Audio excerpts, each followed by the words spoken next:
La Guerra Civil Española fue un conflicto de fuerzas políticas por la lucha de poder en España, el cual se produce en el conflictivo contexto internacional de los años 30, marcado por diferentes sucesos: crisis de las democracias liberales, el ascenso del fascismo y la expansión del comunismo, con la gran crisis. Antecedentes políticos: el general Primo de Rivera da un golpe de Estado, en el que se dan medios como la suspensión de la Constitución de 1876. No son bien percibidas por su partido, quienes lo obligan a dimitir. Se proclama la Segunda República en 1931, llamada República de Trabajadores, y el fin de la monarquía española.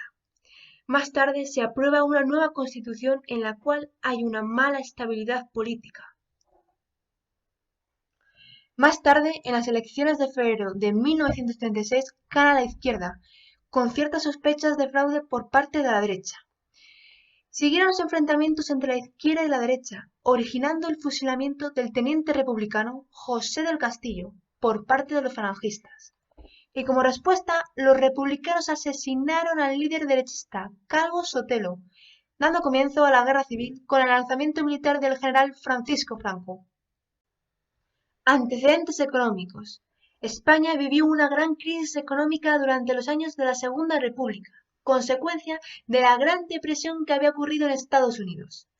Afectó especialmente al sector agrario, el cual se encontraba mucho más empobrecido que el resto de la parte oeste de la Europa.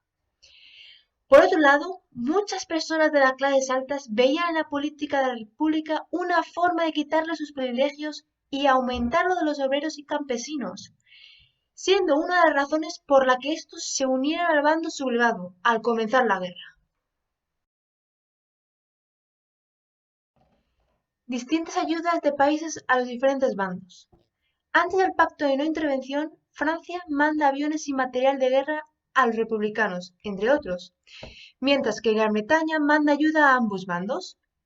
También el bando sublevado solicita ayuda a Italia y Alemania. Más tarde, los países de Gran Bretaña y Francia firman el pacto de no intervención, según el cual se prohibía que los dos países vendieran material militar a España. Después se fueron adhiriendo más países, aunque tiempo más tarde este comité fracasó, recibiendo ayuda del exterior el propio país. En resumidas cuentas, los bandos tuvieron ayuda de el bando republicano, la URSS, que se enfrentaba a la expansión del fascismo y además con su apoyo procuraba llevar a cabo la internacionalización de la revolución proletaria y la expansión del comunismo. Y también era apoyado por la pequeña burguesía, obreros, campesinos. Mientras que el bando sublevado tenía el apoyo de Alemania e Italia. Este bando nombró a Francisco Franco como jefe del Estado Mayor y del Gobierno y generalísimo de los ejércitos de tierra, mar y aire.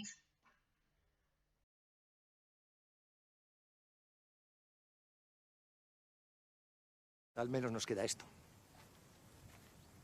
¿El qué? El campo, el aire, el sol. España. España. La gente, charlar con los amigos, eso no nos lo pueden quitar. Charlar en este país. Más bien será discutir. Y con usted ya ni le cuento.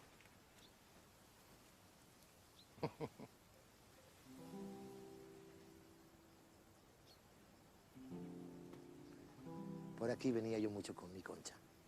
Mi costumbre. Ella y yo sí que discutíamos, desde que éramos niños.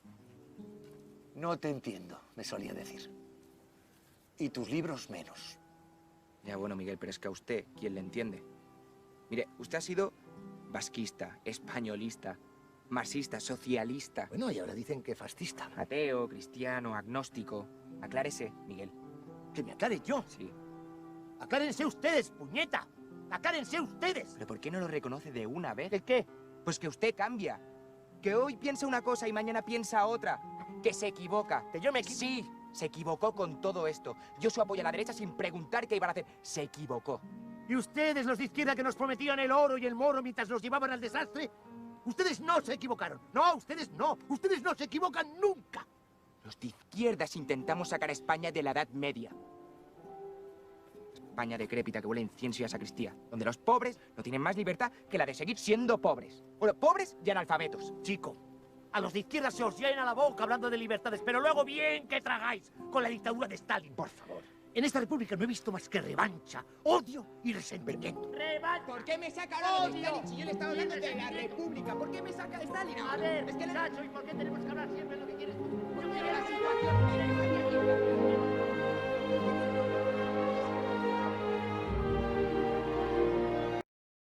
Fases de la Guerra Civil. Primera fase, guerra de columnas y de movimientos rápidos. De julio a noviembre de 1936, intento de la conquista de Madrid tras el fracaso inicial del golpe de Estado, sobre Madrid del Ejército del Norte y del Ejército Africano.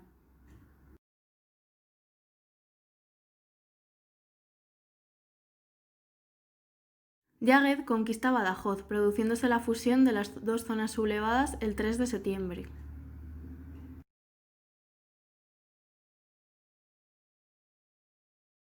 Mola conecta todas las zonas sublevadas del norte, toma Irún y conquista Guipúzcoa, impidiendo la conexión del ejército republicano con la frontera francesa. Franco, con la ayuda de la aviación y la marina de Hitler y de Mussolini, cruza el estrecho comenzando en agosto el traslado a la península de tropas africanas. Entran en la capital donostiarra y la frontera francesa se cierra definitivamente. El objetivo prioritario era Madrid, donde se dirigen pasando por Toledo para impedir la toma del Alcázar por los republicanos.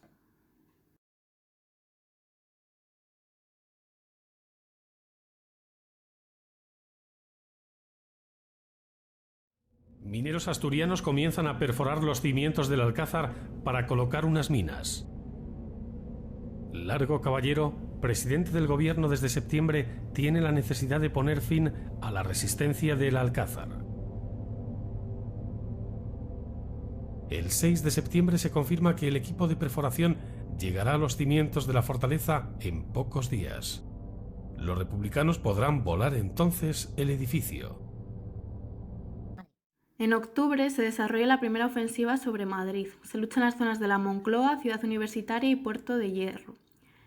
La resistencia popular, dirigida por el general Miaja, presidente de la Junta de Defensa, es eficaz gracias a la estrategia del comandante Vicente Rojo y a los refuerzos proporcionados por las brigadas internacionales. Avances frustrados de los republicanos desde Cataluña hacia las capitales aragonesas, desde Barcelona o las Baleares, desde Madrid a Castilla Meridional y en Andalucía.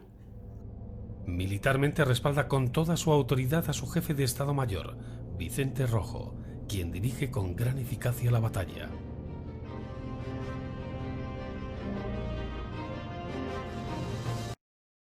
Segunda fase. Los movimientos militares son de ritmo lento. Reorganización de frentes, incorporación de civiles, internalización del conflicto y consolidación de la autoridad de Franco. Se busca el apoyo de las potencias extranjeras, sublevados, Alemania e Italia, Portugal, Francia e Inglaterra, apoyo de la Unión Soviética y las brigadas internacionales.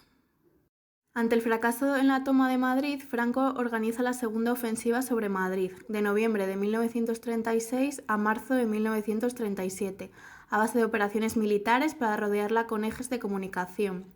Entre enero a marzo de 1937, las batallas de la carretera de La Coruña, la del Jarama y la del Guadalajara. Los rebeldes realizan una ofensiva sobre Málaga y la campaña militar sobre el norte, ocupando Vizcaya y Bilbao de mayo a junio, en agosto Santander y en octubre de 1937 Asturias y Gijón. El bando republicano reorganiza un ejército disciplinado y emprende ofensivas para intentar detener o retrasar el avance franquista, en Segovia, La Granja, en Brunete sobre Belchite, para intentar controlar Zaragoza para debilitar la ofensiva sobre el norte.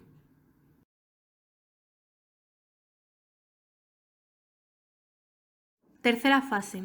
Iniciativa de la República y Frente del NE, final de 1937 y todo el año de 1938. En diciembre de 1937 el ejército republicano efectúa el ataque sobre Teruel, conquistándola el 8 de enero. Contraatacan los sublevados, quienes la recuperan el 22 de febrero de 1938. Los sublevados organizan una ofensiva sobre Bajo Aragón y Cataluña en marzo de 1938, conquista de Alpe, Alcañiz y Montalbán. Comienzan los preparativos para la inminente ofensiva de Aragón, mientras la aviación nacional apoyada por la italiana bombardea Barcelona y zonas de la costa levantina. A su vez, la aviación legionaria italiana inicia desde Mallorca un bombardeo masivo de 3 días sobre la ciudad de Barcelona.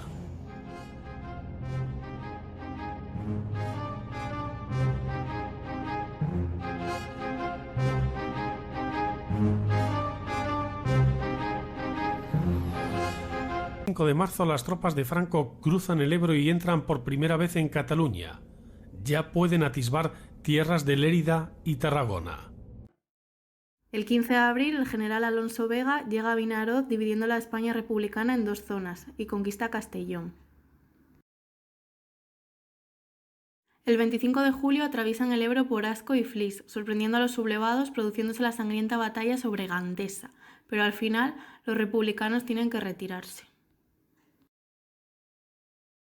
Y de julio a diciembre de 1938 se desarrolla la Batalla del Ebro, por iniciativa republicana para unir las 2 zonas republicanas y envolver al Ejército Nacional sobre el Mediterráneo. Fue organizada por el general republicano Patricio Azcárate y ejecutada por Juan Modesto. El sol extiende su luz alumbrando el valle del Ebro y todo el vasto escenario que comprende Gandesa, Villalba y las sierras de Cavals y Pandols, donde durante los próximos 3 meses va a librarse la última operación de gran estilo, una de las batallas más sangrientas y decisivas de toda la Guerra Civil Española, la Batalla del Ebro.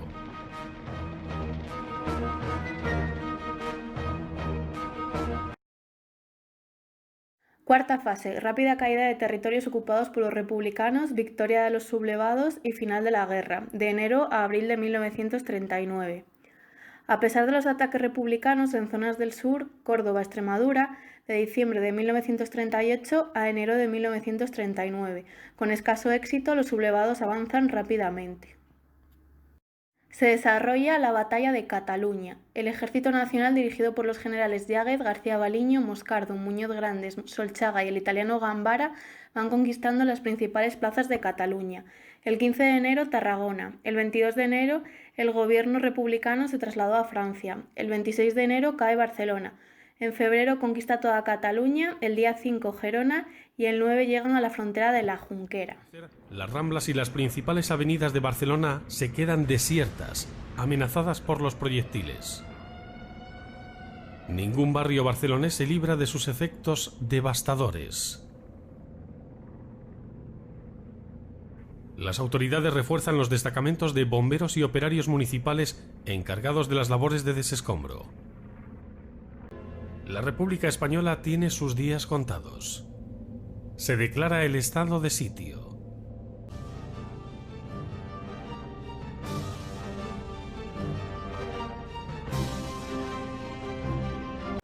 El mes de marzo se intensifica el avance en todos los territorios republicanos y el 28 de marzo cae Madrid. Del 29 al 30 de marzo caen Menorca, Valencia, Cartagena, Murcia y Almería. El día 1 de abril se proclama la victoria de los sublevados con el último parte de guerra. La guerra ha terminado. En el día de hoy, cautivo y desarmado el Ejército Rojo, han alcanzado las tropas nacionales sus últimos objetivos militares. La guerra ha terminado. Burgos, 1 de abril de 1939. Año de la victoria. La guerra civil en Valladolid. En cuanto a Valladolid, la Guardia de Asalto se sublevó a las 5 de la tarde del 18 de julio y los militares sublevados la noche del 18 al 19 de julio. Se hicieron con el control de las fuerzas militares tras detener violentamente al general Molero. El sábado 18 de julio, una columna formada por guardias de asalto, falangistas y gentes partidarias establecieron controles armados y ocuparon la sede de Correos y Radio Valladolid, desde donde se emitió la confirmación de la sublevación. Valladolid se convirtió en la primera gran ciudad en la que triunfó la sublevación. Con el apoyo de los falangistas y de los monárquicos, controlaron toda la provincia, procediendo a organizar una columna que marchó sobre Madrid a través de los puertos de Guadarrama y Navacerrada, dando lugar a la batalla de Guadarrama. Valladolid quedó desde el principio de la contienda en el interior de la zona sublevada, en ningún momento siendo parte del frente. Sufrió una fuerte represión franquista con más de 2.500 personas asesinadas. Consecuencias demográficas. Se han dado cifras muy dispares al cuantificar las pérdidas demográficas que causó el conflicto, los muertos en el frente y por la represión en la guerra y en la posguerra, el hambre, las epidemias, la reducción de la natalidad. Los cálculos estiman 500.000 muertos. A ello habría que añadir la cifra de no nacidos y la pérdida de población joven. Otro elemento clave de las consecuencias demográficas fue el exilio republicano, ya que durante el conflicto los llamados niños de la guerra fueron evacuados a países extranjeros, pero el gran éxodo tuvo lugar en enero y en febrero de 1939, consecuencia de la conquista de Cataluña. En conjunto, se calcula que hubo unos 450.000 exiliados, aunque algunos fueron retornando durante la dictadura.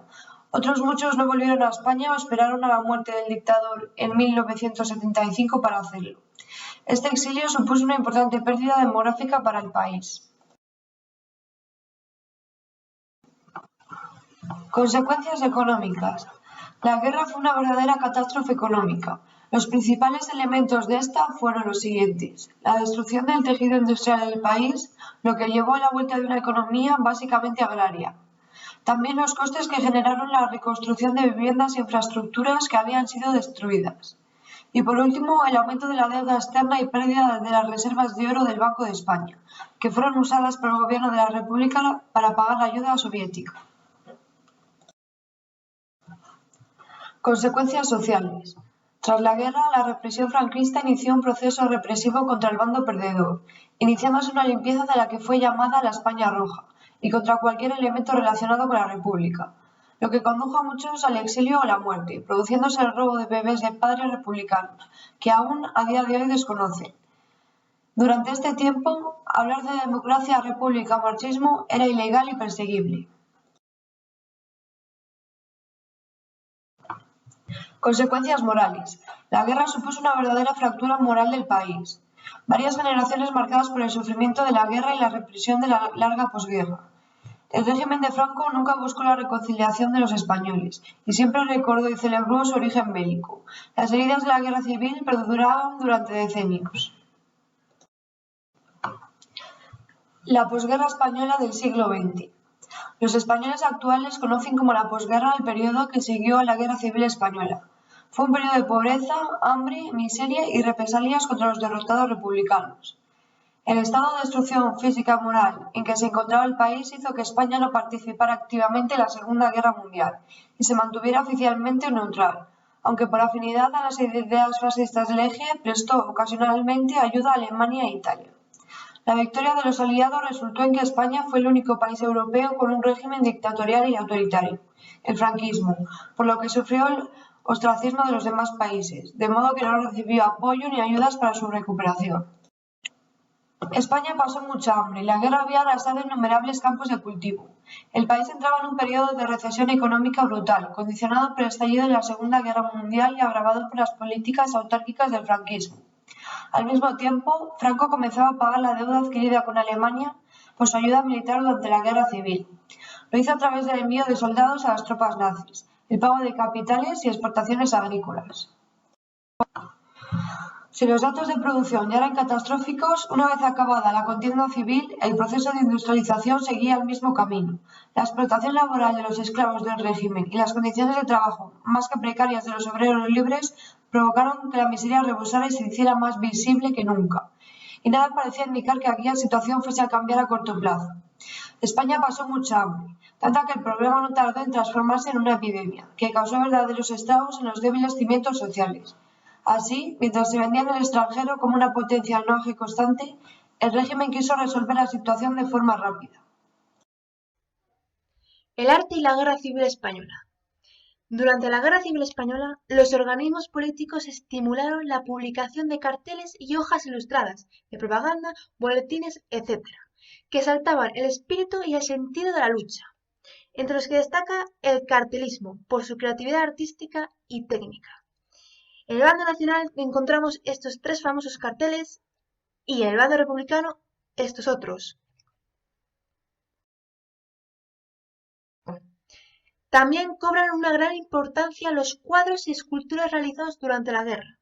Destaca el Guernica de Picasso, la Montserrat de Julio González y el Campesino catalán en rebeldía, o El segador, de Joan Miró, entre otros. El Guernica de Picasso. Picasso lo pintó por encargo del Gobierno de la República, para esta exposición. Su importancia reside en que es un cuadro símbolo de la historia de España y denuncia los errores de la guerra. Su significado histórico es: durante la Guerra Civil Española, la aviación alemana bombardeó el pueblo vasco de Guernica. No obstante, el cuadro no representa el acontecimiento en sí, sino que a través de él se expresa la violencia y la crueldad de los hechos. La Montserrat resume todo el dolor y dramatismo de la guerra. Es la figura de un campesino con paso firme que se planta altiva y desafiante, sosteniendo en una mano una hoz y en la otra un niño. El campesino catalán en rebeldía, o también conocido por El segador, fue un gran mural creado para el pabellón de la República Española en la Exposición Internacional de 1937. Bueno chicos, pues hasta aquí nuestra película de la Guerra Civil. Espero que os haya gustado. Muchas gracias por vuestra atención.